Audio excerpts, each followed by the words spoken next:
ya kobuka milembo moko te amonanaki kaka Yesu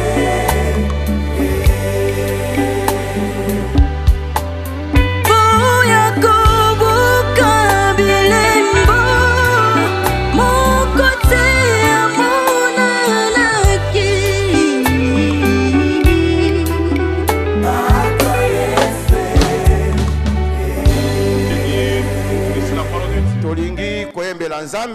Nous voulons chanter à Dieu. Frère précieux, venez entonner les cantiques. Chantons à Dieu avec joie. Donc le pasteur vient pour nous prêcher la parole de Dieu.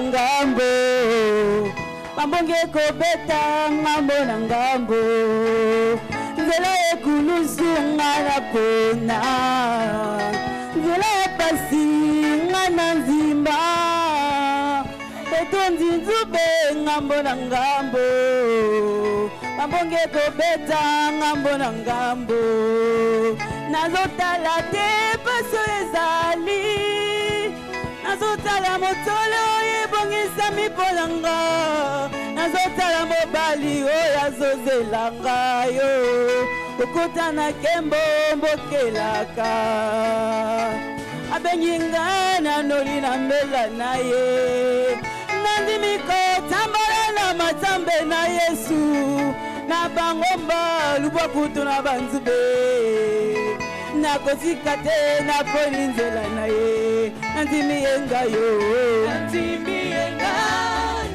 kosikanga na bila Yesu mobala yo abengingai nandimi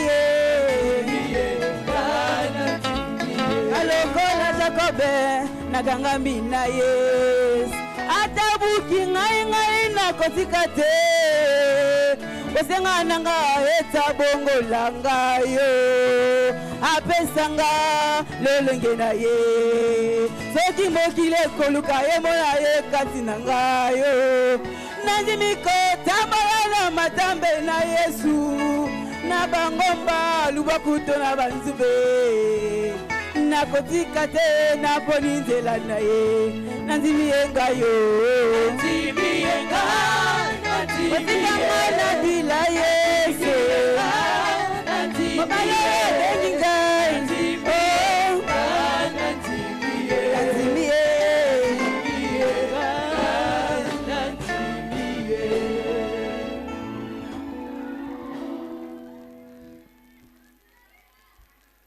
Je vous salue tous au nom du Seigneur Jésus-Christ. Que Dieu vous bénisse. Nous lisons les versets 3 et 4 du chapitre 6 d'Apocalypse.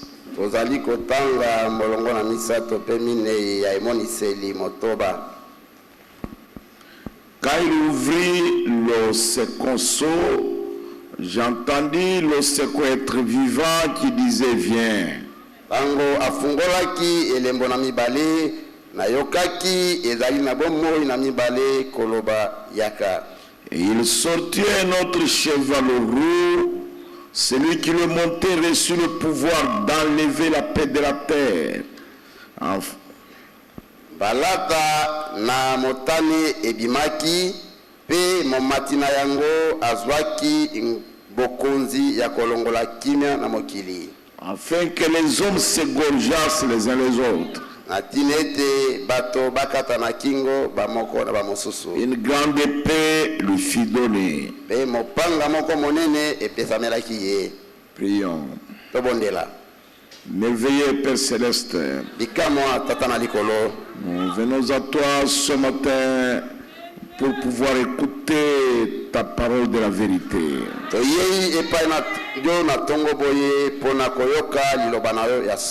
Car tu as dit, ils connaîtront la vérité et la vérité les affranchira. Et ouvre nos cœurs, Seigneur Jésus, à connaître la vérité. Ouvre nos cœurs à comprendre. Et à vivre cela pour être purifié. Bénis cette parole dans nos cœurs. Au nom de Jésus-Christ. Amen. Amen. Vous pouvez vous asseoir, mes bien-aimés.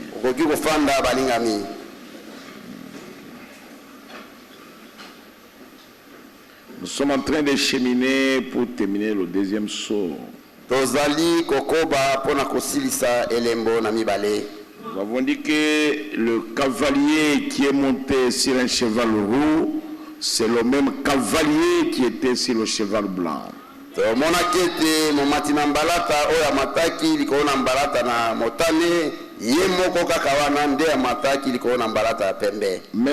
il change de phase dans son travail. Avant, il paraissait comme s'il ne peut pas faire le mal. Mais maintenant, il est sur un cheval tout à fait roux. Quand il unit son pouvoir, il unit le pouvoir religieux et le pouvoir politique ensemble. Il a maintenant les deux pouvoirs.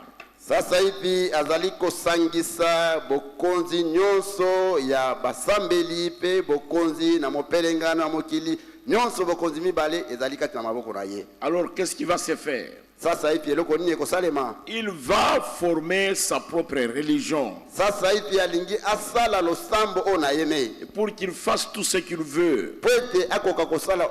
À ce moment-là, il a le droit de mettre à mort quiconque n'est pas d'accord avec lui.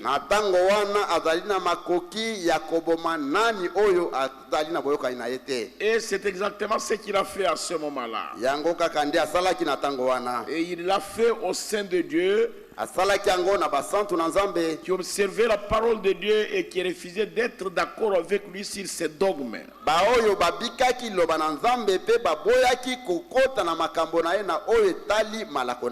Et il les a mis à mort. Le prophète dit ceci au paragraphe 288. Parce que le prophète avait lu aussi la réforme de Schumker. Parce que Schumker avait écrit un livre sur les martyrs qu'on appelait la martyrologie ou le martyrologue de Schumker. Mosakoli atanga kipe makambo oyo Schumker akomaki. Schumker azali motoyo azali kati na bato bakobongisaka makambo akomaki pe makambo likolo na bato bakufaki. Non, c'est lui qui avait écrit là-dessus. Yende akomaki likolo na makambo wana ya bato bakufaki na tango wana. Mais ce Schumker, c'est un grand historien. Schumker azali historien munene.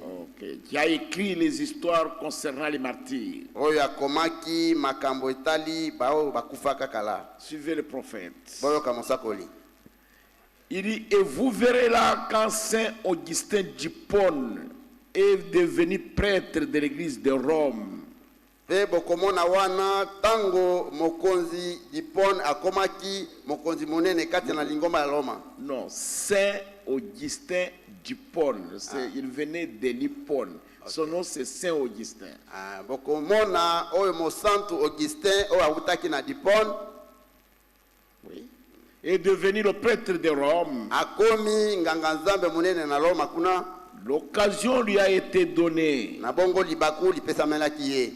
Une fois le Saint-Esprit a essayé de venir sur lui, il a rejeté. Tango moko molimo mo santo emekai koya likolo na ye pe ya bwakisaki yango. Vous qui êtes des docteurs, savez-vous ça? bino baye bozali balakisi boyebi likambo yango. Donc il a rejeté le Saint-Esprit. Ye abwakaki molimo mosantu. C'est exactement un type de l'église protestante d'aujourd'hui qui a rejeté le Saint-Esprit. Ezali penza elilingi ya losambo na oyo ya protestant baye baboyi Kristo lelo. Il est retourné à Hippone. Na bongo azongaki na Hippone. C'est même lui qui a signé les documents selon lesquels il aurait reçu de Dieu la révélation. Ye mokonde akomaki pe ataki mokoloto likolo na mokanda moko akomaki ete azwaki emoniseli uta na Nzambe Qu'il serait bon et agréable à Dieu de mettre à mort toute personne qui ne croirait pas la même chose que l'Église catholique romaine. ete ekozala malamu pe ekosepelisa Nzambe ete moto nyonso oyo andimi mateya ya katolike ete akufa. Qu'il serait bon Ekozala malamu et agréable à Dieu pe ekosepelisa Nzambe de mettre à mort akoboma moto nyonso toute personne qui ne croirait pas la même chose que l'Église catholique romaine. oyo akondima motindo moko te na lingomba na katolika na Roma. Maintenant, écoutez, je cite le martyrologue de l'époque de Saint-Augustin d'Hippone à l'an 1586. Sasa hivi nazali kopata kombo na baye bakufaka na tango wana na 1986. C'est en 1586. 1586. 1586. Ok. Selon le martyrologue romain, l'Église catholique romaine a mis à mort 68 millions de protestants. Okokana na mokanda bakoma likolo na baye baboma mama na Église catholique ekomona niete losambo na katolike ebomaka bato koto motoba makiasi motoba non makiasi tuku mutuba na mwambe makiasi tuku motoba na mwambe na bato oyo basambeli baboyaki kondimana na bango. Donc 68 millions de protestants. Ikoloba makiasi tuku motoba na mwambe ya bato baboyaki kondima na bakatolika. Donc les gens, tous les gens qui avaient accepté la réforme délitaire. Bato nyonso bandimaka malakisinalitaire oya kobongisa makambo. Donc il y avait 68 millions de protestants. Babomaka 68 millions ya ba protestants. Le prophète pose la question. Est-ce que son épée était rouge? Na bongo mosako la tuni motuna. Bongo mopanga na ye ezalaki motane? Est-ce qu'il montait un cheval roux? Na bongo amataki na mbalata na motane? Qu'est-ce que c'était? Na bongo ezalaki nini? La même puissance. Ezalaki kaka nguya moko. Le même cavalier. Kaka matimbalata moko. Voilà le sceau. Tala elembo. Tala elembo. Tala elembo. Yangoana. Yangoana. C'est ça le cheval roux. C'est ça le cheval roux. Yangonde mbalata na motane. Et c'est ça le cavalier à qui a une épée. Yende mo matina mbalata oyo azui mopanga. Je ne sais pas si les gens comprennent ça. Na ebite soki bato azali kososo lango. Le prophète dit c'est la même puissance. Mosako la lobi ezali kaka nguya moko. Le même cavalier. Ezali kaka mo matina mbalata moko. Celui qui avait l'arc sans flèche. O azalaki na litimbo kasi azalaki na mbanzite. C'est le même. Ye moko kaka wana. Et qui a tué 68 millions de protestants. Yende abomaki 68 millions ya ba protestants. Et c'est ça le sceau. Yangonde ezali elembo. C'est ça le cheval roux. Yangonde mbalata na motane. Et il a son épée rouge. Pe azali na mopanga na ye ya motane. Voilà le deuxième sceau, c'est ça. Tala elembo na mibale yango wana. Donc tous ceux qui n'étaient pas d'accord avec lui, bao nyonso bandimana na yete, il dit ils en admettent 68 millions dans le martyrologue, sans compter tous ceux qui ont été mis à mort en plus de ceux-là. Na bongo kati na buku na bango ya bato bakufaki batiaki kaka 68 millions ya bato bakufaki. Na kotia kozanga kotanga ba mosusu bakufaki pembeni wana nyonso. Le prophète dit, oh miséricorde, pendant l'âge des ténèbres, des millions ont été jetés en pâture au lion Na bongo bamakiasi babwakamaka lokola bilei na bankosi. et massacrés de toutes sortes de manières Pe babomamaka na lolenge nyonso. parce qu'ils refusaient de se plier au dogme catholique. Pete bango baboyaki kondima malakisi na katolike. C'est le problème. Wana nde likambo. C'est ça le problème. Yango nde likambo. Ces choses-là Makambo wana se retrouvent même dans ce message. ezwami ata kati na sango malamu oyo. On peut vous persécuter parce que vous avez refusé de croire ceci ou cela. Bakoki konyokola yo kaka pwete yo oboyi kondima oyo bango balobi. Vous voyez la déclaration de Saint Augustin d'Hippone. Botala maloba ya mosantu Augustin de Paul. Quand j'ai lu ça, Tango natangaki yango je suis revenu à la Bible. nazongaki kati na Biblia J'ai trouvé que tout homme vivant doit craindre Dieu. na monaki ete moto nyonso azali na bomoi esengeli na ye abanga Nzambe. Parce que Jésus avait déjà prévenu à ses disciples. Po ete Yesu asilaki kokebisa bayekoli na ye. Écoutez ce qu'il dit dans Jean 16, Boyoka oyo azali koloba na Yohani 10:motoba. l'évangile de Jean. Buku mosantu na Yohani. Donc, Jésus avait déjà prévenu. Yesu asilaki kokebisa. Suivez Jésus. Bolanda Yesu. Il parle à ses disciples. Azali kosola na bayekoli na ye. Il dit, je vous ai dit ces choses afin qu'elles ne soient pas pour vous une occasion de chute. Alobi ete nalobi na bino makambo oyo po ete yango ezala mpo na bino te libanga na tute na libaku. Ils vous excluront des synagogues. Na bongo bakobenga na bino kati na masambo na bango. Na mayanga na bango. Et même l'heure vient Ata tango ezali koya où quiconque vous fera mourir croira rendre un culte à Dieu. epai wapi oyo akoboma bino ye akokanisa ete azali kosalela Nzambe mosala molamu. Et ils agiront ainsi parce qu'ils n'ont connu ni le Père ni moi. Bango bakosala bongo po ete batikala koyeba tata te batikala koyeba ngai pe te. Je vous ai dit ces choses afin que lorsque l'heure sera venue, vous vous souveniez que je vous les ai dites. Nalobi na bino makambo maye na tina ete tango makambo yango ekokoma bino bokanisa ete nasilaki koloba na bino. Je ne vous ai pas parlé dès le commencement.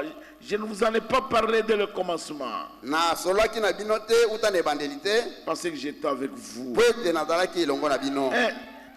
Même dans ce message. Ata kati na tinda oyo. Et parce que vous ne croyez pas de la même manière. À un moment donné, il y avait des tonnerres révélés, les tonnerres non révélés. On pouvait même chasser quelqu'un de la maison. Ata kati na tinda oyo soki ondimi motindo moko na bango te. Ezalaki na tango moko ezali na malakisi ya kake sambo emonisami kake sambo emonisami te kasi bakokaki kobimisa ata kobenga na moto na ndako po ete yo ondimi lolenge na bango te. On pouvait même vous refuser de l'eau à boire. Bakokaki koboyela yo ata mai ya komela Même à manger. ata bilei On refusait même de se saluer. ata kopesa na mbote bakopesa mbote te. Ce sont des comportements de type catholique. Ezali ebikeli oyo ya lolenge na bakatolike. Et c'est un comportement dénominationnel. Ezali ebikeli oyo ya bato na bibongiseli. Alléluia. Je sais que vous êtes en train de comprendre petit à petit. Nandimete bozali kososola muke muke. Ok. Donc si vous trouvez ce livre-là, La réforme de Schumker, Soki bokuti buku wana oyo ekomi makambo ya kobongisa ya Schumker, vous allez voir vous-même ce qui est écrit ici, les martyrs. bokomona bino moko oyo ekomami likolo na bato bakufa wana. Mais Jésus avait déjà prévenu les disciples. Kasi Yesu asilaki kokebisa bayekoli. Et nous aussi, nous sommes prévenus. Pe biso pe tokebisami. Alléluia. Amen. Nous aussi, nous sommes prévenus. Biso pe tosili kokebisama. Si vous allez voir mes frères, Bokomona bandeko na ngai. il y a eu une grande persécution des disciples. Ezalaki na monyoko monene o na bayekoli. On a tellement persécuté les disciples. Banyokolaki penza bango. Quand on les a persécutés, celui qui les a persécutés, c'était toujours le même cavalier, le même individu. oyo anyokolaki bango ezalaki kaka momati na mbalata ngo moko moto yango moko wana. Écoutez les prophètes. Boyoka mosakoli. Je suis ici au paragraphe 292. Nazali na paragraphe 292. Il dit c'était à partir de la persécution des disciples de Saint Patrick. Wana ezalaki tango ya monyoko na ba yekoli ya Mosantu Patrick. Et dire qu'ils appellent Saint Patrick leur saint. Be bazali ko bienga Mosantu Patrick Mosantu na bango. Non, il n'est pas leur saint. Azali Mosantu na bango te. Saint Patrick était à peu près aussi catholique que moi. Yepe Mosantu Patrick azalaki lokola bela moko mo catholique lokola ngai. Et vous savez combien je le suis. Boyebi boni ngai nazali mo catholique. Catholique na bongo catholique signifie universel. Elingi koloba molongo mobimba. C'est-à-dire notre religion elingi koloba losambo na biso est une religion catholique. Ezali losambo na catholique.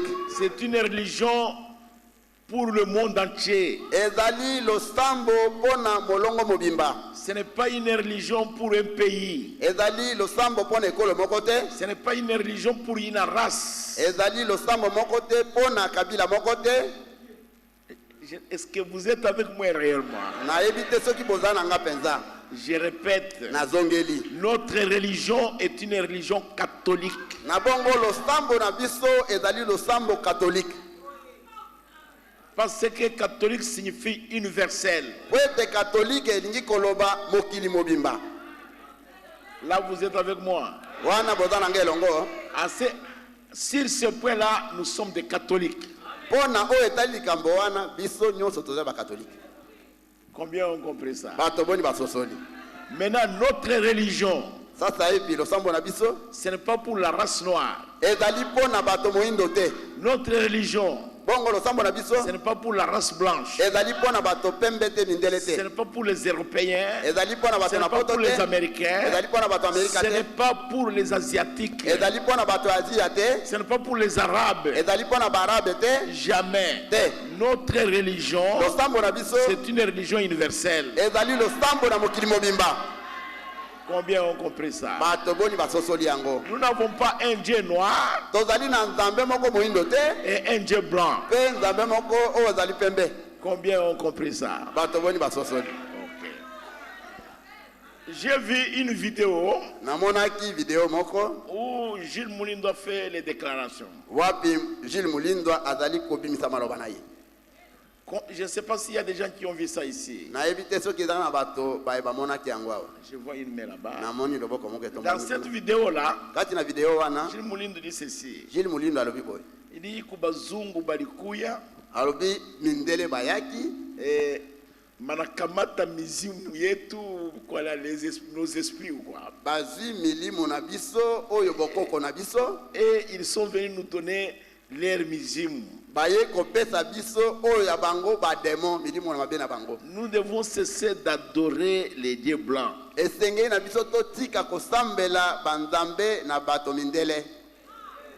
Moi j'ai dit alors ce type commence à rejoindre les kimbanguistes.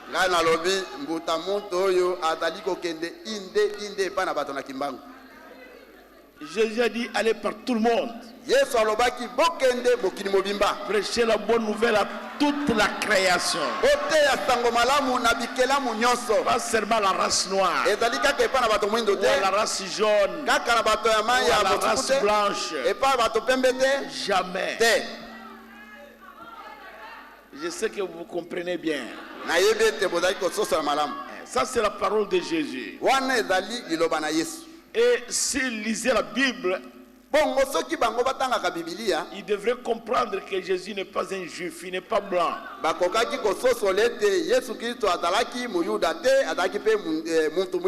Il n'est ni africain, ni européen, ni américain, ni asiatique. Parce que l'ange avait dit à Marie, le Saint-Esprit te couvrira de son nom. Et le Saint-Enfant qui naîtra, il sera l'office du Dieu très haut. Jésus n'est rien d'autre que Dieu lui-même.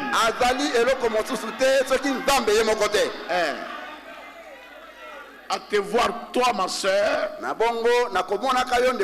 et toi mon frère, avec tes bidons d'eau, moi je regrette. Je sens que vous êtes entré dans une profondeur de... Vous êtes entré dans la profondeur de Satan.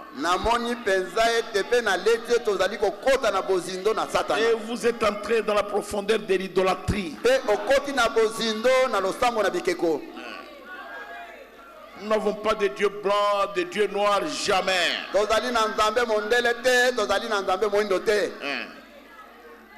Nous sommes des catholiques. Parce que nous sommes des chrétiens universels. Alléluia. Amen. Et Saint Patrick détestait la doctrine de l'église. Il a refusé d'aller vers le pape. Le prophète dit, si vous allez en Irlande du Nord où il avait ses écoles,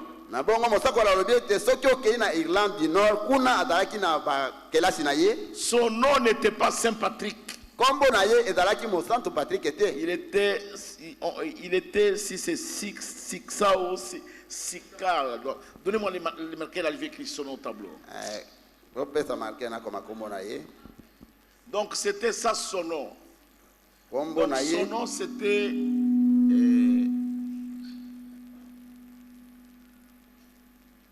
Voilà le nom de Saint Patrick.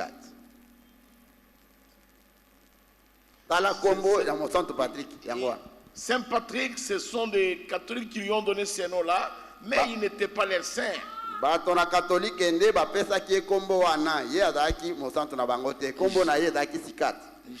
C'était ça, vous voyez.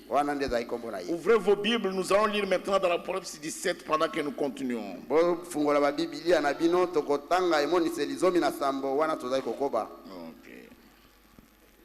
Nous commençons au premier verset. Puis un de sept anges qui tenait les sept coupes vint et il m'adressa la parole en disant, viens. Sima moko na banje sambo oyo asimbaki keni sambo ayaki epai na ngai pe alobaki na ngai. Et il m'adressa la parole en disant, viens. Alobaki na ngai yaka.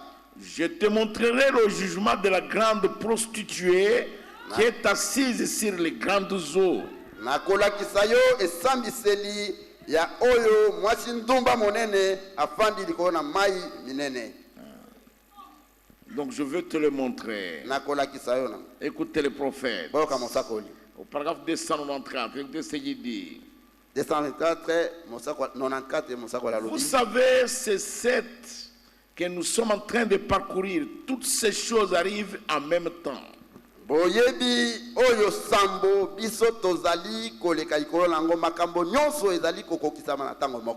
Après les fléaux, Sima na oyo bolozi, après les âges de l'église, sima na bikeke na mangomba, même chose. Ndenge moko. Parce que tout est scellé dans ce même livre, tout. Et tout arrive à tour de rôle. Une chose s'emboîte dans l'autre, puis l'autre, puis l'autre. Et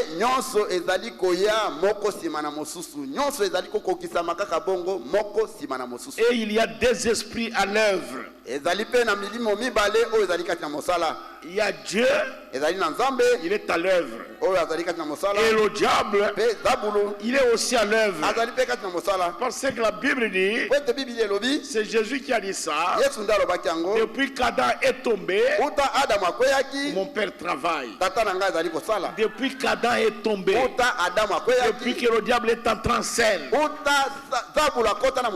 Dieu aussi est entré en scène. Au même moment. Parce qu'il ne peut pas nous abandonner. Quelle que soit la situation, croyez que Dieu est en scène. Alléluia. Amen. Il ne peut jamais nous abandonner. Donc vous voyez, il tenait les 7 dernières coupes. ye atimbaki keni sambo oyo ya suka wana Et il appela Jean. mpe abengaki yohani. Il dit, viens, je veux te montrer le jugement de la grande prostituée qui est assise sur les grandes eaux. alobi yaka nakolakisa yo esambiseli ya ndumba monene oyo afandi likolo na mai minene. Et quand il parle de la prostituée, c'est-à-dire il s'agit d'une femme à ce moment-là. na bongo ntango azali kosola likolo na mwasi na ndumba elingi koloba ezali mwasi na ntango Ça ne wana peut pas être un homme. ekoki kozala mobali Non, non, te il s'agit d'une femme. ezali nde mwasi. Donc la femme est le symbole de l'église. na bongo mwasi azali nde elilingi na lingomba. C'est pourquoi on nous appelle l'épouse de Christ. tala ntina babengaka biso mwasi na libala na kristo C'est l'église. ezali nde lingomba. Une église qui est profondément ancrée dans la parole de Dieu qu'on appelle l'épouse de Christ. ezali lingomba oyo ezindi mobimba kati na liloba na nzambe nde babengi yango mwasi na libala na kristo. Et parce que la femme dans la Bible représente l'église. po ete mwasi kati na bibilia azali kotalisa lingomba. Et maintenant il commence à interpréter les Écritures. sasa epi mosakoli abandi kolimbola makomi Il commence à interpréter. abandi kolimbola Je vais continuer. na kokoba. Et il me dit, les eaux que tu as vues sur lesquelles la prostituée est assise, Alors, ce sont des peuples, des foules, des nations et des langues. alobi mai oyo omoni mwasi ndumba wana avandi likolo na yango ezali nde bato ezali nde bibolo na bato ezali nde bato baike bato ebele Et des langues. mpe bakota ebele. Donc c'est au verset 15 de l'Apocalypse 17. ezali na molongo na 15 ya emoniseli 17. Et il me dit, mpe alobi na ngai les eaux que tu as vues, mai oyo omoni sur lesquelles la prostituée est assise, likolo na wapi mwasi ndumba afandi ce sont des peuples, ezali nde bato des foules, ezali bibolo des nations ezali mabota et des langues. mpe bakota.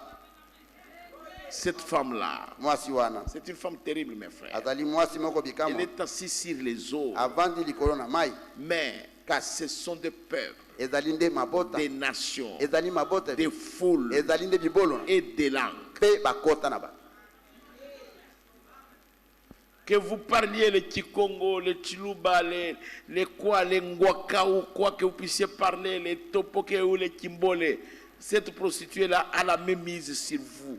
na Qui bongo que vous soyez, même si vous êtes un pygmée, osolola kota nini osolola kikongo chiluba osolola kitopoke lokele ata ozala mombute yeba ete loboko na mwasi ndumba monene wana ezali likolo na yo. même si vous êtes que c'est mon propriétaire de la terre, c'est mon Mukumu, même si vous êtes un Mukumu, la prostituée a la main sur vous. ata soki olobi ete ngai nde kolo mabele oyo ngai nde mokumu yeba ete mwasi ndumba wana azali likolo na yo. Je suis allé visiter la parcelle d'un frère qui, quand je suis allé voir ça, de ce côté-là, les frères qui avaient acheté des parcelles après Scholastica, alors maintenant la grande prostituée a pris toutes ces parcelles-là. Quand il vient, vous avez déjà commencé à construire, il vient borner à l'extérieur, il prend des fils barbelés, il encercle ça. Il va là-bas, il encercle. Lui, il n'encercle pas une parcelle, il encercle 5. Et le service de cadastre accepte ça. Il n'y a pas moyen de lui résister. nakendeki kotala lopango ya ndeko moko kuna na ngambo ya Scholastica okuti kuna bandeko basomaki mapango baye basoma mapango liboso mama ndumba wana aye tango akiti boye azali kotia mipaka bisika nyonso akoti bandeko basomaki mapango atie nyonso kati na ye boka nde ndelo na ye atiango na lopango moko te akamati mitano atie na kati kadastre bandimi yango moto akoloba likambo azali te. Vous avez vu vous-même avec les histoires de la guerre de 6 jours ici, les sinistrés de la guerre de 6 jours. Alors le ministre de la Justice est venu, alors il dit qu'il va appliquer la loi. Alors tout le monde dit vraiment ça sera bien. Et il a mis la main sur l'un d'eux. Mais ça fait combien de jours, frère? Vous ne pouvez pas, même si vous êtes 3, vous êtes président de la République. Quand elle parle, cette femme-là, quand elle parle, tous les rois de la terre, les chefs militaires, tous, ils s'inclinent. Vous ne pouvez pas bouger. Moni likambo esalemi ata watango na kati ya mboka na biso makambo etali ko indemniser ba victime ya 6 jours ya guerre à 6 jours. Ministre na biso ya justice aye ya lobi te ngai na kotia makambo wana na molongo akamati moko na bango ya mama wana atie na boloko esalaki mikolo boni tango kuna sololi ata ozala nani bakonzi nyonso ezala ba président bakonzi nyonso na mokili mobimba bango nyonso esengeli bayoka ye kaka soki asololi nyonso Tout le monde doit l'écouter. moto nyonso esengeli ayoka ye. La Bible ne dit pas qu'elle est debout. Biblia elobi te ete ye atelemi Elle est assise. ye afandi nde Vous êtes sous elle. na bongo yo ozali nde na se na ye. Elle est assise sur les grandes eaux afandi nde likolo na mai minene des foules, bibolo des nations, mabota des peuples, bato des langues. bakota Elle a une autorité que vous n'avez jamais. azali na bokonzi oyo ozali na yango te. C'est pourquoi dans l'Apocalypse 13, on pose la question qui est semblable à la bête. na bongo na tina yango nde na emoniseli zomi na misato bazali kotuna motuna nani nde akokani na nyama na yauli. Je continue, suivez les prophètes. Nazali Cette kokoba. église gouvernait le monde entier, voyez-vous. na bongo lingombango ezalaki kokamba mokili mobimba bomoni Assise sur les grandes eaux. na bongo efandi likolo na mai monene. Et Apocalypse 17 dit ceci, na bongo moniseli zomi na sambo elobi boye verset 2. molongo na mibale C'est avec elle que les rois de la terre se sont livrés à l'impudicité. ezali nde elongo na mwasi wana nde bakonzi na mokili bamipesi na pite. C'est du vin de son impudicité que les habitants de la terre se sont enivrés. ezali nde uta na vinyo na ye oyo ya pite nde bafandi na mokili balangwe na yango. Donc c'est terrible, mes frères. ezali likambo monene bandeko. Et au verset 3, il est dit ceci. Il me transporta en esprit dans un désert et j'ai vu une femme assise sur une bête écarlate, pleine de noms de blasphème, ayant 7 têtes et du corps. C'est terrible. na molongo na misato alobi ete amemaki ngai na molimo kati na esobe pe namonaki mwasi afandi likolo na nyama oyo ya mondo ya motane penza pe alati kombo ya kotuka etondi nzoto na ye mobimba. Et dans leurs propres écrits, pe kati na makoma na bango moko les catholiques reconnaissent qu'il s'agit exactement de leur église. bakatoliko bayebi malamu ete likambo yango etali penza losambo na bango. C'est dans leurs propres écrits. ezali penza kati na makomi na bango. Dans leurs livres écrits où qu'ils ont intitulé les réalités de notre foi. oyo kati na buku na bango oyo bakomi solo ete basolo oyo ya kondima na biso. C'est terrible. ezali matata. Regardez, il y a 7 têtes. azali na mitu sambo. Et il est dit, les têtes que tu as vues, ce sont 7 collines sur lesquelles la femme est assise. e elobami ete oyo mitu omoni wana ezali bangomba sambo likolo na wapi mwasi wana afandi. Donc sur toute la terre, elingi koloba na mokili mobimba il n'y a qu'une seule ville ezali kaka na engumba moko qui est construite sur 7 collines. oyo etongami likolo na ngomba sambo. C'est Rome. ezali Loma. Aucun pays, même si nous appelons le Rwanda pays de 1000 collines, le Rwanda n'est pas construit sur une colline. Moi, j'étais au Rwanda maintes reprises, c'est comme dans une vallée.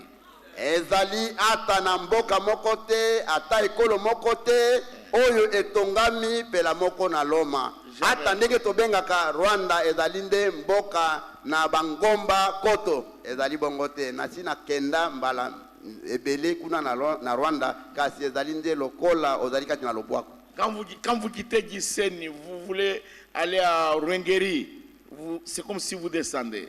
Vous quittez Rwengeri, vous commencez à monter. Quand vous arrivez à Kigali, vous descendez maintenant.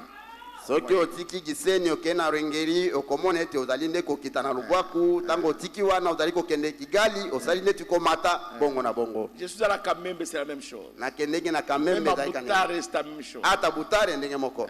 Il n'y a aucune ville dans le monde Ezali ata na ngumba moko te kati na mokili oyo qui est construite sur cette colline. oyo etongami likolo na bangomba sambo. Il n'y a que Rome. Ezali obele Loma.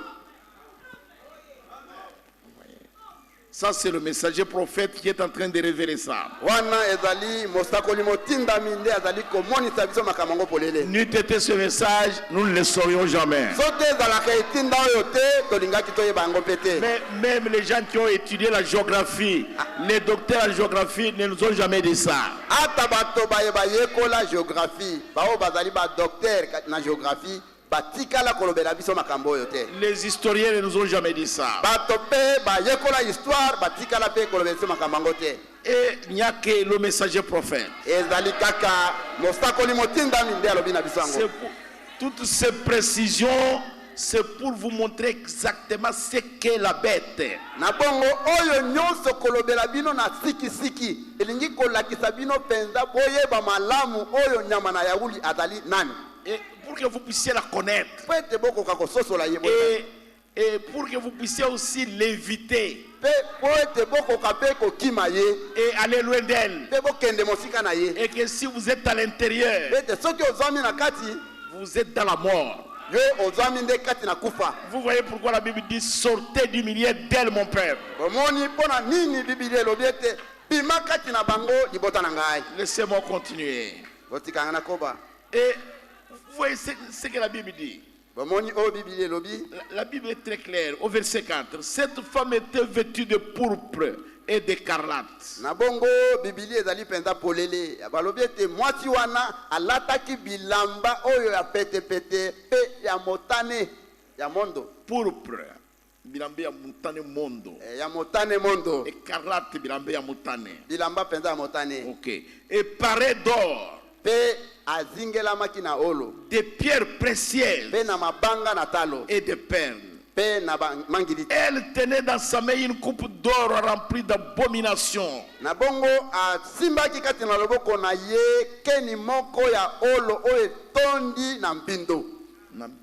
Et des impuretés de sa prostitution.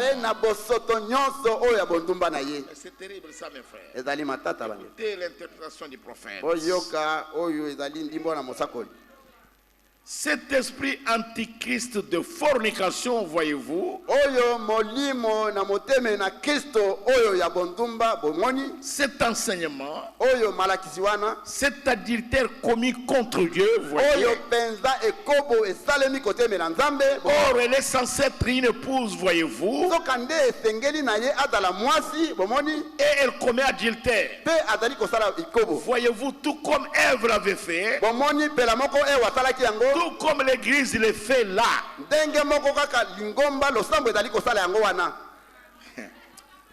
Vous voyez, nous nous appelons épouse de Jésus. Est-ce que je peux parler? Nous nous appelons épouse de Jésus. Vous pouvez écrire ici. Jésus-Christ tabernacle.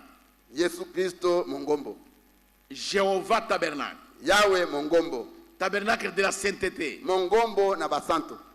Mais si ici à l'intérieur, soki awa nakati, nous pervertissons la parole, to pengoli liloba, nous sommes une épouse adultère par rapport à Jésus-Christ, notre époux. Tozalinde mwasi na ekobo kokokana na mobali na biso Yesu Kristo. Parce que notre époux, il est la parole. Et nous, toi et moi, nous sommes l'épouse parole. Et si nous mangeons une nourriture qui ne vient pas de notre mari, il y a un autre mari qui doit l'acheter.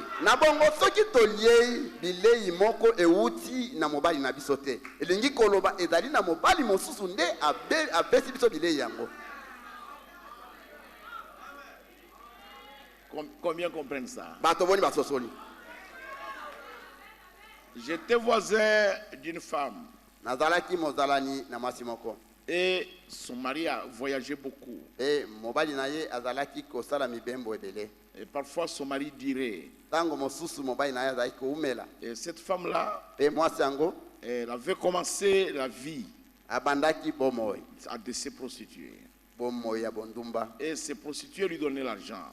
Et- Ses concubins Pe bamakango na ye wana bazalaki kopesa misolo. lui donnaient l'argent. Bazalaki kopesa misolo. Et elle achetait la nourriture. Azalaki kosomba bilei. Elle préparait. Azalaki kolamba. Ses enfants mangeaient. Bana na ye bazalaki Il n'y kolia. avait rien. Likambo ezalaki Tous te. ses enfants étaient en bonne santé. Bana na ye nyonso bazalaki bokolongo na Et nzoto tous malamu. ses enfants étaient bien. Pe bana na ye nyonso bazalaki malamu. Aucun enfant, les enfants ne tombaient même pas malades. Bana bazalaki ata kobela te. Mais nos enfants, Kasi bana na biso tantôt nous sommes à l'hôpital, tango mosusu toza na mais hôpital. elle avec ses enfants Kasi ye elongo na bana na ye mangeait cette nourriture. bazalaki kolia bilei yo wana. Et quand son mari vient, Tango mobali na ye aye, peut-être lui trouve avec cet argent aussi. tango mosusu mobali na ye akuta ye elongo na misolo wana. Et ce qu'elle disait à son mari, moi je ne connais pas. Oyo ye mwasi wana azalaki koloba na mobali na ye ngai nayebi te. Elle lui préparait aussi ça. Azalaki mpe kolambela bilei yango. Et elle mangeait. Pe mobali azalaki kolia. Et les choses ont continué comme ça. Pe makambo ekobaki bongo. À un moment donné, Na tango moko son mari est tombé malade. mobali na ye akwei maladi. Alors quand son mari est tombé malade, Tango mobali na ye son abeli ventre a gonflé. libumu na mobali evimbi. Et puis on est allé chez les féticheurs. Bakepa na banganga ba mufumu Le mari n'était pas guéri. mobali abikaki te. Et le mari est mort. Pe mobali akufa. Il est avec ses filles. Na bongo bana na ye basi Elle avait atika na bana basi à peu près 2 garçons. azalaki na bana ye mibali Et mibale à peu près 7 filles comme ça. na Ou 5. basi sambo to mitano. Et ces filles ont commencé la prostitution. Pe baseka na ye babandi pe bondumba. Et ces garçons ont commencé aussi la prostitution. Pe bana na ye mibali pe babandi pe bondumba. Tous ces 2 garçons sont morts. Na bongo bana na ye babali mibale wana bakufaki bango nyonso. Et parmi ces filles, Pe kati na bana na ye basi 4 sont mortes. minei bakufaki. Et les 2 autres qui sont restés, Pe babale oyo batikalaki aucune d'elles n'est mariée. ata moko na bango te azwi libala. Et après, elle-même a attrapé la maladie. Ye moko mama na bango azwi maladi. Et elle ne sait pas qui peut la soigner. Pe ayebi te nani nde akoki kosunga ye. Tout s'est terminé. Nyonso esilaki wana. Dieu fait payer cher. Nzambe afutisaka nde makasi. Il vous le fera payer ici. Yebe te akofutisa yo nango kaka awa. Je ne sais pas si vous êtes avec moi. Nayebi te soki boza na ngai elongo. Et nous, les serviteurs de Dieu, Pe biso basali na Nzambe nous devons veiller sur la parole. esengeli na biso tosenzela likolo na liloba. Parce que vous allez payer cher. Po ete yo okofuta makasi. Cela va de votre âme. Yango etali ata moloko na yo bomoto na Dieu kati. Nzambe n'est pas un homme comme nous. azali moto Si lokola ma biso femme te. se prostitue, Soki mwasi na ngai asali bondumba elle va mener la malédiction dans la famille. akomema nde bilakeli mabe kati na Mais libota. si toi tu pervertis la parole Kasi soki yo opengoli liloba et tu l'enseignes aussi à des multitudes, pe ozali kolakisa yango na bato ebele et ceux auxquels tu enseignes, e bato oyo okolakisa bango mateya na et yo toi-même, pe yo moko vous devenez la proie de l'enfer. bokomi mpenza bilei na lifelo. Je crois que je suis clair. Nandimi ete nazali polele. C'est pourquoi je vous avais montré la femme les 7 femmes d'Ésaïe 4. Talatina nalakisaki bino basi sambo na Isaya minei. Ils portent seulement les noms du mari. Bango bamemi kaka kombo na mobali. Elles mangent leur propre nourriture. Bazali kolia bilei na bango mei. Et elles portent leurs propres vêtements. Bazali kolata bilamba na bango mei. Et je vous avais expliqué la nourriture, c'est la parole. Pe na limboyelaki bino ete bilei ezali nde liloba. Et les vêtements, Bilamba ce sont les œuvres. ezali nde misala. Contraires à la parole de Dieu. Oyo etelemeli liloba na Ce Nzambe. sont des vêtements qui ne viennent pas du mari. Ezali bilamba oyo euti na mobali te. Ça vient de quelqu'un d'autre. Euti epa na moto mosusu. Laissez-moi dire ça comme ça. Botika nga naloba ngo bongo. C'est pourquoi il est dit, elle commet l'adultère. Talatina elobami ete ye azali Cette kosala femme-là. likobo Et mwasi wana. c'est divin de sa fornication que les rois de la terre se sont enivrés. Pe ezali nde vinyo oyo ya bondumba na ye nde bafandi pe bakonzi na mokili balangwe na yango. Qui n'ira pas là-bas, frère? Nani nde akokende kuna te ndeko? Chaque chef militaire va là-bas. Mokonzi nyonso na basoda kuna. Chaque roi, Mokonzi nyonso, chaque président président nyonso. qui ne va pas là-bas, Nani nde akende kuna qui te? n'entre pas dans cette maison-là, Nani nde akota na ndako wana te? dans la maison de cette femme-là, Na ndako na mwasi wana. tous les riches, Bazwi banso, tous les pauvres, babola banso. qu'ils soient ivrognes, Azala molangi qu'ils masanga. soient féticheurs, Azala moto na qu'ils bakisi. soient magiciens, Azala moto na soloka. qui qu'ils soient. Ata azala nani? Quand vous lui posez la question, Tango tunie motuna. il dit je suis catholique. Alobi naza nanga L'autre catholique. vous dit je vais à la messe Mosusu alobi na kendeke na misa. chaque jour de Noël et chaque jour de Pâques. Mokolo nyonso na Noel pe na Pasika na kendeke na kanisa. L'autre vous dit je confesse mes péchés samedi et le dimanche, je prends la communion. Na bongo mosusu alobi na yambolaka masumu na ngai mokolo na poso pe mokolo na yenga na ke na lie komoni. C'est une femme terrible. Azali mwasi moko matata. Sur sa tête est écrit un nom, écrit un mystère.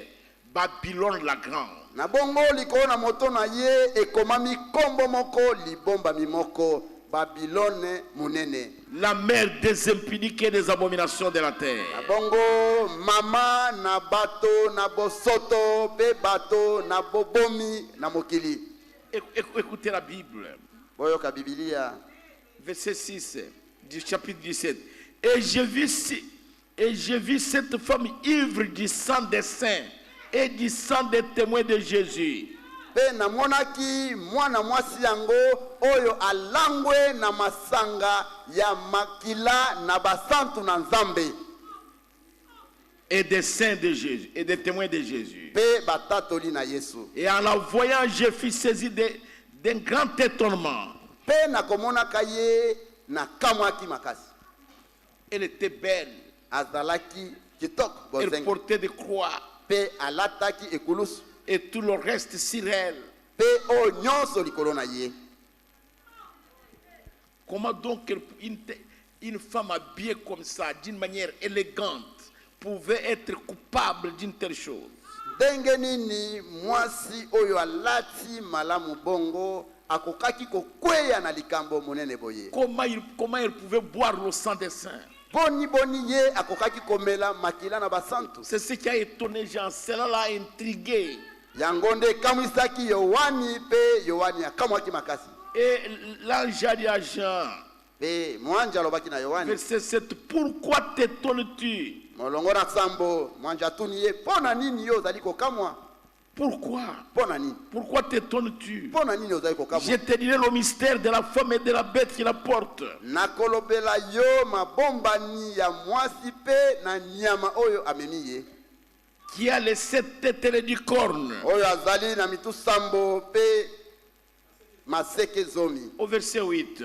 Molongo na La mwambe. bête que tu as vue Oyo nyama yo monaki était azalaki et elle n'est plus. pe azali lisusu Elle te. doit monter de l'abîme. Esengeli na ye amata uta na De na libulu na l'abîme. na libulu munene. Oh, na libulu na buzindo. Libulu na bozindo. Elle doit monter de l'abîme Esengeli na ye amata uta na libulu na et bozindo. aller à la perdition. Pe akende na kobunga. Et les habitants de la terre, Pe bafandi na mokili. ceux dont le nom n'a pas été écrit dès la fondation du monde dans le livre de vie, Baye bakombo na bango ekomama te uta na ebande na mokili na buku na bomoi te. s'étonneront en voyant la bête Bango bakokamwa na komonaka nyama na parce yauli. qu'elle était Pwete nyama ngo et azalaki qu'elle n'est plus pe azali lisusu te. et qu'elle reparaîtra. Pe ye akomona na lisusu. Les habitants de la terre Bafandi na mokili. dont le nom n'a pas été écrit dans le livre de vie de l'agneau, Baye kombo na bango ekomamaka te kati na buku na bomoi na mwana na pate. ils vont s'étonner. Bango bakokamwa.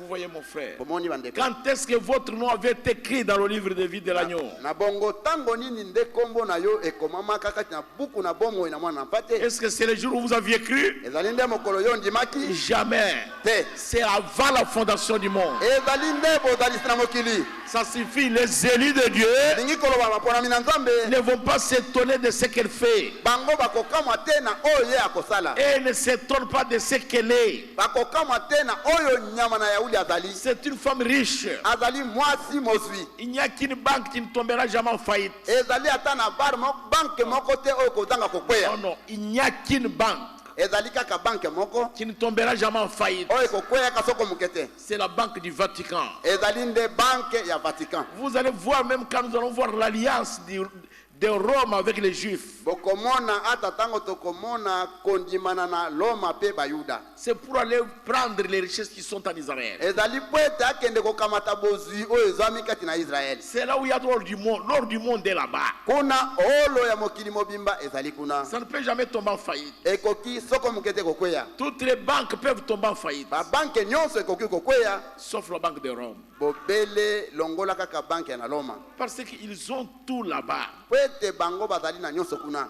Vous pouvez remarquer même chez nous ici, quand le carburant manque partout dans la ville, moi je vais acheter le carburant à la procure.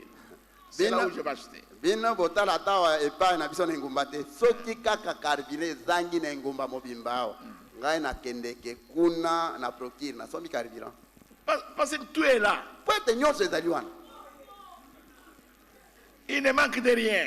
Bazange eloko te. Elle est parée d'or, Na bongo de perles. azali na olo pe na mangiliti. C'est une femme riche. Azali mwasi moko mozwi. Elle est assise sur les nations. Avandi likolo na mabota. Elle est assise sur les foules, Azali avandi likolo na bibolo. sur des peuples, Azali likolo na bato. sur des langues. Azali likolo na Il n'y bakota. a personne qui échappe à son contrôle, Moko te akozanga nde kozwama na se na bokonzi na ye. à moins qu'il soit un élu de Dieu. Bobele motango azala moponami na Nzambe. Ceux-là vont s'étonner Bango wana bakokamwa. que l'empereur romain était déjà parti. Pe bokonzi na Loma esilaki kokende. Et c'était parti. Esilaki kokende. Mais maintenant, Kasi sasa elle hivi repart encore. ezali komona na lisusu. Et il se succède. Pe yango ezali kolanda na moko na mosusu. Paul 1, Paul ya Paul liboso. 2, Paul na le mondali. maire, l'autre remplace. Moko akufi mosusu azwi Et esika na ye. celui-ci meurt, l'autre revient. Oyo akufi mosusu azongi lisusu. Tout droit, elle ira jusqu'à la perdition. C'est toujours comme ça. Bongo bongo nde akokende kino na libebi. Ezali kaka bongo. La succession papale, Na bongo kokitana na papa ça va continuer ekokoba jusqu'à la perdition. kino na libebi. Mais c'est terrible, mes frères. Ezali matata bandeko. C'est ici l'intelligence qui a de la sagesse. Ezali awa nde mayele Verset oyo ezali na 9. bwanya. Les 7 têtes sont 7 montagnes Na bongo mitu sambo ezali nde bangomba sambo. sur lesquelles la femme est assise. Likolo na wapi mwasi afandi. Ce sont aussi 7 rois. Ezali pe bakonzi sambo. 5 sont tombés. Mitano bakwei, Un existe. moko azali nani. L'autre n'est pas encore venu. Mosusu ayei nano te. Quand il sera venu, Tango ye akoya, il doit rester peu de temps. na bongo tango ekozala lisusu te. Akoumela lisusu te. Akoumela tango muke. Dans l'église, il y a 9 dons spirituels. Kati na lingomba ezali nde na makabo libwa na molimo. Mais l'un de ces dons-là, c'est la sagesse. Kasi moko na makabo yango ezali nde bwanya. Donc si quelqu'un est vraiment aveugle et sourd, il ne saisira pas ce que nous disons ici. Na bongo soki moto azali mokufeli miso pe oyo ayokaka te, akokoka kososola oyo tozali koloba te. Et quand Néron était venu, Pe tango mokonzi na bango ayaki, et le prophète dit, je vais lire complètement le paragraphe 311. na kotanga mobimba paragraphe 311. Vous vous rappelez ce qu'il a fait? Il a mis le feu à la ville et Oh. il a rejeté la responsabilité sur les chrétiens. Bomoni oyo ye asalaki atiaki nde moto kati na engumba pe azwi mokumba na likambo yango amemisi yango basambeli bakristo Pour les tuer. mpo na koboma bango. Il a fait attacher sa mère à un chevalet de bois non équarri. Na bongo akangisi loboko na ye, Non, il a pris sa maman akamati mama na ye, et il a fait attacher à un bois non raboté. na bongo akangisi ye na nzete moko ebongisami malamu te. sa propre mère. Maman na ye penza mozo. Et l'a promené comme ça dans les rues. Pe atamboli na ye bongo kati na moki na. Et il jouait de la lyre pendant que Rome brûlait. Pe azalaki wana na balabala tango loma ataki kozika moto. Et il jouait de la musique. Ye azali ko beta miziki na ye. Et Rome brûlait. Pe loma ezali kozika. Et après il a mis la responsabilité sur les chrétiens. Simana yango akamati mokumba na likambo atiango likolo na ba Kristo.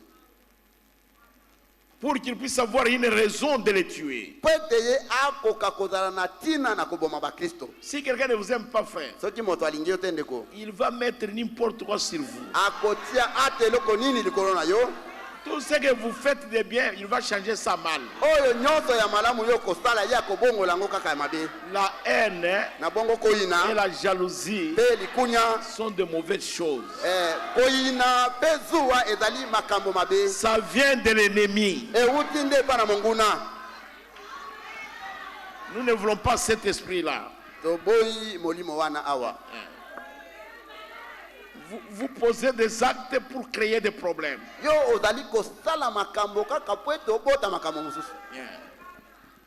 La Rome païenne est devenue Rome papale. L'esprit antichrist incarné. L'esprit antichrist. Quand il s'est incarné et qu'il a été couronné, il est devenu roi couronné de Rome. À la fois de l'État et de l'Église. Les deux à la fois.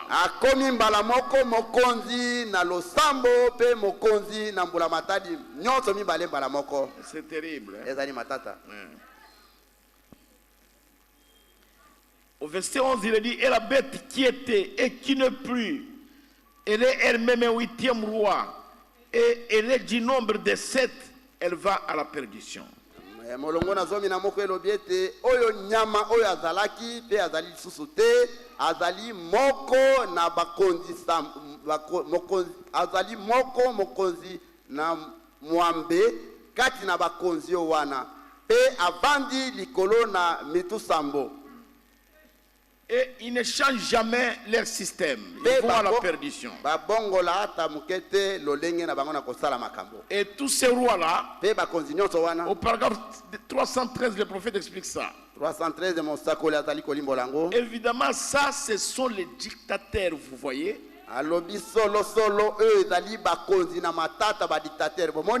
Ils ont eux-mêmes des saints. Regardez bien ça. Ce n'est pas du communisme dont il est question ici. L'esprit antichrist, ce ne sont pas des communistes. Ce n'est pas le communisme. Le communisme, c'est un instrument entre les mains de Dieu pour punir Rome. Je ne sais pas si c'est clair. Est-ce que c'est clair? Et le prophète explique.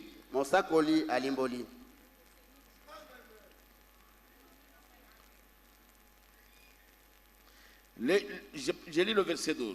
Les 10 cornes que tu as vues sont du roi qui n'ont pas encore reçu de royaume, mais qui reçoivent autorité comme roi pendant 1 heure avec la bête. Nabongo maseke sambo oyo moni ezali nde bakonzi sambo oyo batiami nano motole te. Ils ont qui reçoivent autorité comme roi. Bango bazali kozwa bokonzi lokola mokonzi pendant 1 heure na sa moko avec la bête. Elongo na nyama na yauli. Ils ont eux-mêmes des saints. Na bongo bazali na mwango moko. Ils donnent leur autorité et leur puissance et leur autorité à la bête. Ils combattront contre l'agneau. Et l'agneau les vaincra. Parce qu'il est le Seigneur des seigneurs. Et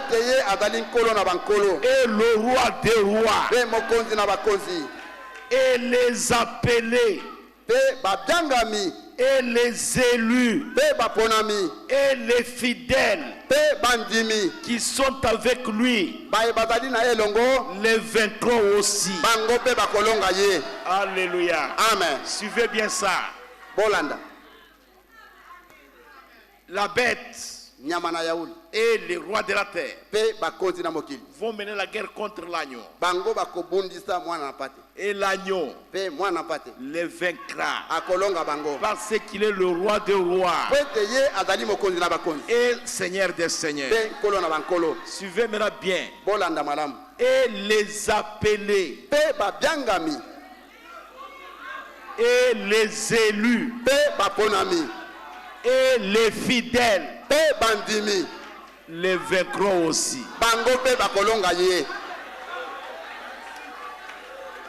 Ça suffit pour échapper d'entre les bras de fer de cette femme-là, de cette grande prostituée, de cette église-là. elingi koloba po ete obima na loboko na ebende ya nyama na yauli wana ya mwasi monene wana. Vous devez être un élu. Esengeli na yo ozala moponami. Vous devez être un appelé. Esengeli na yo ozala mobyangami. Vous devez être fidèle. Esengeli na yo ozala penza oyo azali sembo. Vous devez être fidèle à la parole, Esengeli ozala sembo na liloba. à votre appel Na ebyangeli na yo et à votre élection. pe na koponama na yo. Soyez fidèles. Yo ozala sembo. Soyez fidèles. Zala sembo. Parce que cette bête-là, Pete nyama na yo liwana. elle est intelligente. Azali na mayele mingi. Elle est risée. Azali na mayele mabe. Elle est sournoise. Azali na mayele bokutu mabe. Elle se filtre partout. Azali komikotisa bisika biso. Elle se filtre même dans ce message. Azali komikotisa hata kati na sango malamu oyo. On écrit là-bas tabernacle tel. Bakomi kuna mongombo. Shalom tabernacle. Shalom et mongombo. Bethel tabernacle. Bethel tabernacle. Mais vous allez trouver ces gens-là porter des sacs comme du temps de Jonas. Kasi okokuta bato wana bazali kolata nde basaki lokola nde tozali na tango na Yona. Les sacs de farine et les sacs d'iri. Balati basake na fufu pe basake na loso lokola nde tozali na tango. Les hommes comme les femmes.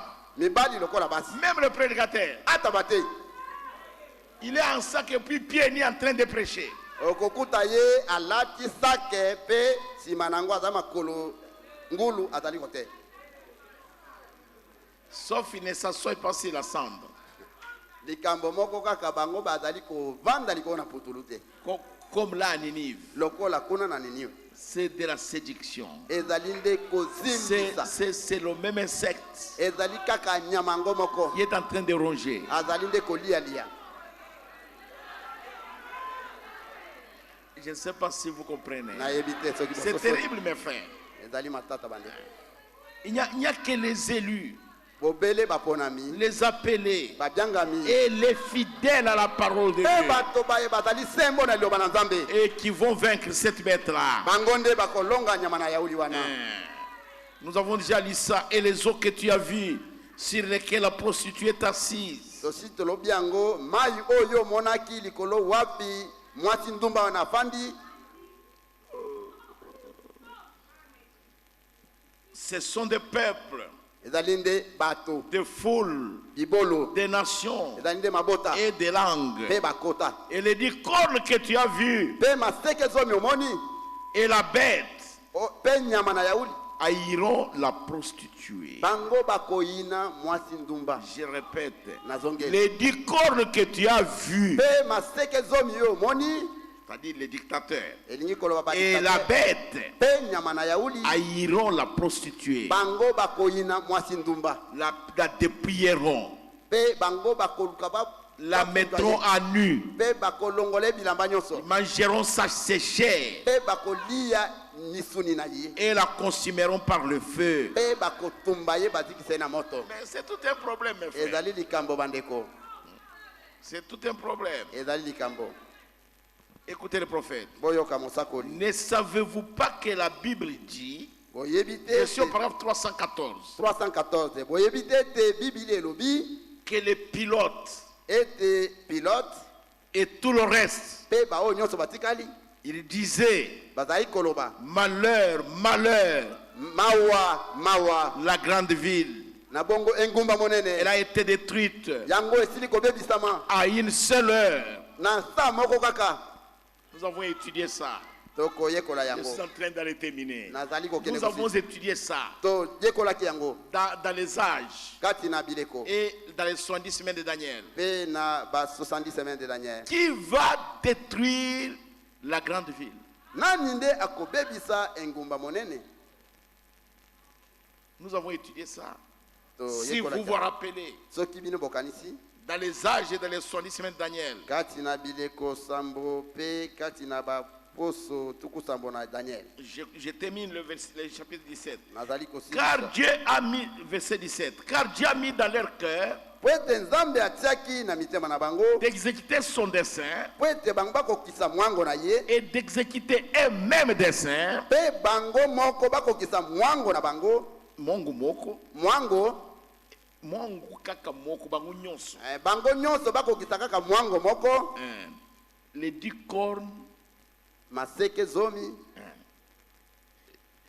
il est écrit les 10 cornes ekomami ete maseke zomi et la bête pe nyama na yauli haïront la prostituée. bakoyina mwasi ndumba. Suivez maintenant. Dieu, car Dieu a mis dans leur cœur Po ete nzambe atiaki na mitema na bango d'exécuter son dessein ete bakokisa mwango na ye nzambe et d'exécuter eux-mêmes dessein pe bango moko pe bakokisa mwango moko et de leur royauté, de donner leur royauté à la bête. po ete bapesa bokonzi na bango epa na nyama na yauli Jusqu'à ce que les paroles de Dieu soient accomplies. kino ete maloba na nzambe ekokisama. Et la ville que tu as vue, Pe engumba yo monaki c'est la grande ville. ezali engumba monene. Non, la femme que tu as vue, Pe mwasi yo monaki c'est la grande ville ezali nde engumba monene qui a la royauté sur les rois de la terre. oyo ezali na bokonzi likolo na mikonzi na mokili.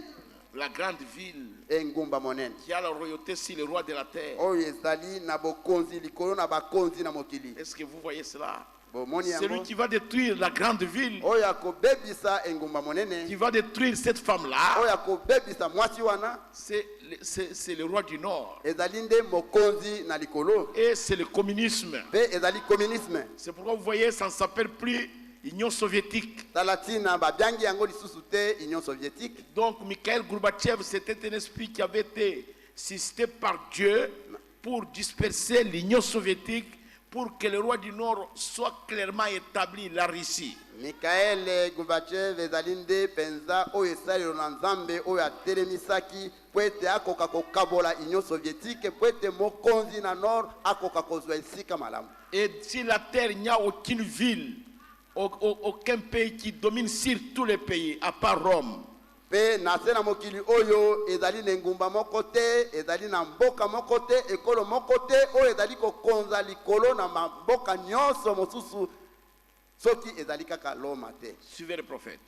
Il n'y a qu'un roi, je suis au paragraphe 315, qui règne sur toutes les nations, comme le fer de Nabucodonosor qui allait dans tous les orteils. Ezali kaka na mokonzi moko na mokili mobimba oyo azali kokonza likolo na mabota nyonso pela moko na ebende ya Nabukadnezar oyo ezali kokonza mokili. Oui, maintenant, porte la misapi nyonso. Oyo ezali kokota na misapi nyonso. Ok. C'est Rome. Ezali de Roma. Rome ne le fait pas en tant que nation. Na bongo Roma azali kosala ngo lokola libota te. Elle le fait en tant qu'église. Azali kosala ngo lokola lingomba. Toutes les nations qui sont sous le ciel sont assujetties à Rome. Na bongo mabota nyonso bazwami na se na mokili oyo bazwami na bokonzi na se na Ce bokonzi na n'est Roma. pas étonnant qu'ils aient dit qui peut combattre contre elle. Ezali ya kokamwa te elobami ete nani nde akoki kobundisa Roma. Il peut dire paix, il y aura la paix. Akoki koloba kimia pe kimia ekozala. Et si les catholiques disent ne vous battez pas, les gens cessent de se battre. Soki kaka bakatolike balobi bobunda te bato batiki kobunda Et balaba. s'il dit arrêtez, on arrête. Soki balobi telema batelemisi. Qui est capable de faire ça sur la terre? Nani nde azana makoki akosala ngo na tena mokili. Il n'y a qu'une seule personne. Ezali kaka na moto moko. C'est le pape. Ezali nde papa. Les gens sont émerveillés devant elle. Nde bato bazali kokamwa liboso na ye. Il peut arrêter les guerres. Akoki kotelemisa etumba. Et tout ce qu'il a à faire, il le fait. Et quand il dit stop, c'est terminé. C'est pourquoi une paix lui a été donnée. Je m'arrête là. Mes frères, mes soeurs, sortez de là. Ne restez pas là-bas. Quand vous êtes là-bas, c'est la mort. La Bible est claire. Il n'y a personne. Si le pape dit aujourd'hui à Poutine arrête, il va arrêter. Il était là. Celui qui est en tête pour l'accueillir, c'était Poutine. Il est allé au Kiba. Et on l'a bien accueilli. Il est allé au Venezuela. On l'a bien accueilli. Il est allé en Iran. On l'a bien accueilli. Il est allé au Qatar. Ce sont les Arabes. Mais ils l'ont accueilli. Qui va le résister, frère? Vous l'avez à Kinshasa. Tout le monde était derrière. Les Kimbanguis, les musulmans, même les Kitawaristes. Qui va le résister? Il a le pouvoir. C'est une femme terrible. Sortez du milieu d'elle. Alléluia. Amen. Que Dieu vous bénisse. Nous allons continuer dimanche. Je crois que vous comprenez maintenant le deuxième saut. Pourquoi cette femme-là est assise sur un cheval roux?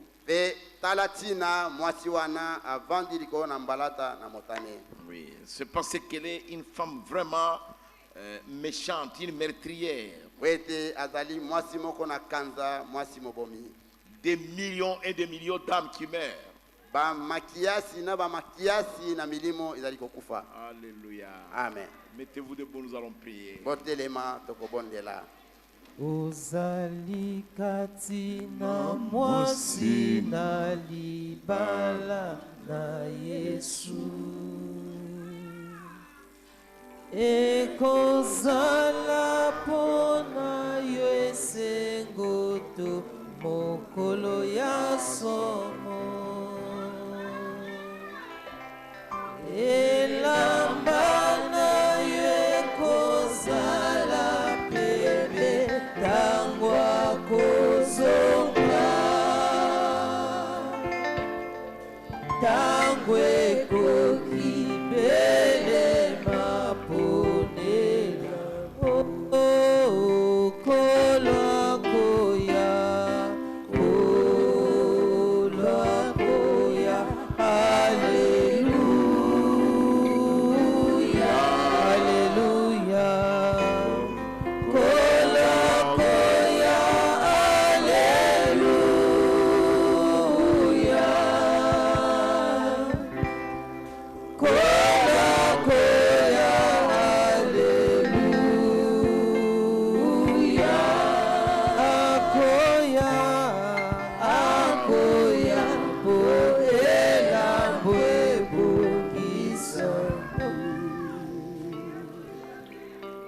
Dieu, notre Père Céleste,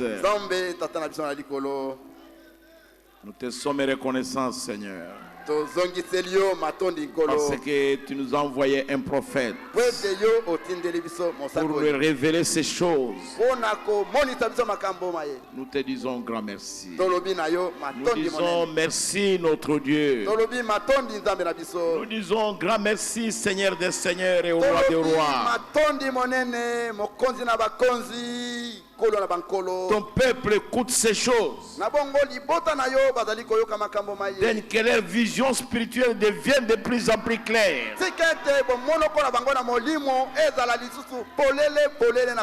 Que leur intelligence soit éclaircie. Que chacun affermisse son appel et sa vocation.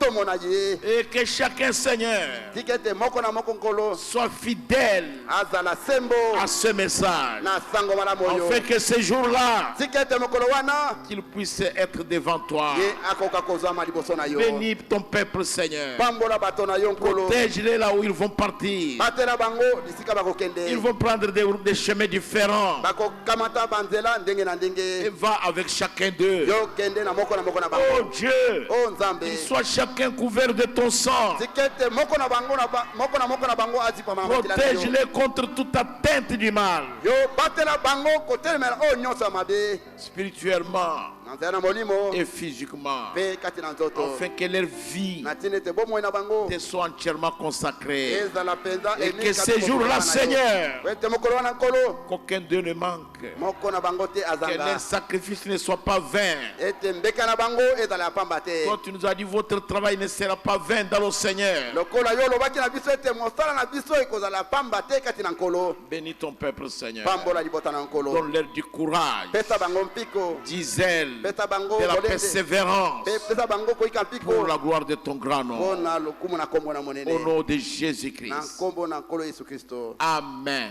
amen Amen. amen Applaudissez le Seigneur Jésus. bobetela nkolo yesu kristo maboko